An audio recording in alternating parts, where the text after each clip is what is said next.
Hi everyone, welcome to my channel. நான் உங்கள் ராகுல். இன்றைக்கி எதை பற்றி பார்க்க போகிறோம்னா, ஃபைனல் டெஸ்டினேஷன் பிளட் லைன்ஸ் படத்தோட ரிவ்யூவை பற்றி பார்க்க போகிறோம்.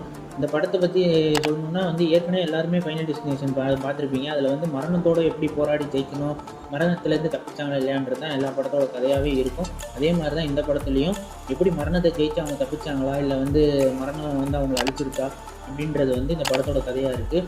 ஒரு ஃபேமிலியில் எப்படி மரணத்துலேருந்து தப்பிக்கிறாங்க, அதுக்கு தப்பிக்கிறதுக்கு ஹீரோயின் எவ்வளோ ஹெல்ப் பண்ணுறாங்க அப்படின்றது தான் இந்த படத்தோட கதை. ஸ்டார்டிங்லேயே படத்துக்குள்ளே ரைவியூ ரெஸ்டாரண்ட்டுக்கு போவாங்க. போனப்போவே கதை ஆரம்பிச்சிடும். அது அழிகிற மாதிரி.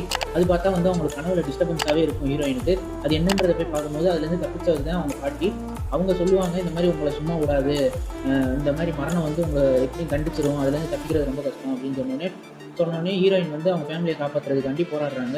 போராடி கடைசியில் ஃபேமிலியை காப்பாற்றினாங்களா இல்லை எல்லாருமே செத்துட்டாங்களா அப்படின்றத இந்த படத்தோட கதையாக இருக்குது. இந்த படம் பார்க்குறதுக்கு 1.25 மணி நேரம் தான், பார்க்குறதுக்கு ஒருத்தான படம் தான். ஃபைனல் டெஸ்டினேஷன் பார்க்கும்போது கையில் ஏதாவது டிஷ்யூ பேப்பரை ஏதாச்சும் வச்சுக்கோங்க. ஏன்னா செத்துக்கிட்டே இருப்பாங்க, வரிசையாக செத்துக்கிட்டே இருப்பாங்க, அப்படியே ரத்தம் தெரிச்சுக்கிட்டே இருக்கும்.